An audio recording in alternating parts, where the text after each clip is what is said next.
સુરત મહાનગરપાલિકા દ્વારા અનેક વિસ્તારોમાં પાણીના મીટરો નખાયા છે, ત્યારે કતારગામ આંબા તલાવડી ખાતે પાણી પુરવઠા પેટેના બિલ ડિસ્પેચ કરવા નવી એજન્સી નિયુક્તિ કરાઈ છે, જેને લઈને એજન્સી દ્વારા કતારગામ વિસ્તારમાં 80,000થી લઈ 1.5 લાખ સુધીના બિલ અપાતા વિરોધ જોવા મળ્યો હતો। 24 કલાકના ધોરણે અપાતા પાણી પુરવઠા પેટેને બિલ ડિસ્પેચ કરવાની નવી એજન્સીની નિયુક્તિ ન થઈ હોવાથી બિલની ફાળવણી પ્રક્રિયા ખોરંભે ચડી હતી અને પાછલી બાકી રકમ એકસાથે વસૂલવા બિલ ઇસ્યુ કરાતા લોકોની આંખો પહોળી કહી ગઈ છે।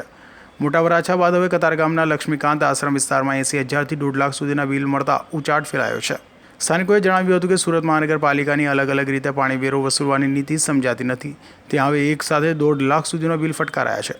એજન્સીએ સમયસર બિલ ઇસ્યુ ન કર્યાની બેદરકારીનો દોષનો ટોપલો લોકો પર ઢોળાઈ રહ્યો છે। આંબા તલાવડી સ્થિત કૃષ્ણા રેસિડેન્સીના રહીશોએ માતબર પાણી બિલ મુદ્દે રાહતની માંગ કરી છે। જો યોગ્ય નિર્ણય લેવામાં ન આવે તો આગામી દિવસોમાં સોસાયટી પરિસરમાં અથવા તો પાલિકાની ઝોન ઓફિસ ખાતે વિરોધ પ્રદર્શન કરવાની પણ રણનીતિ નક્કી કરવા માટેની તજવીજ હાથ ધરાઈ હોવાનું જણાવ્યું હતું। સસેડા સાથે અઝર કુરેશી।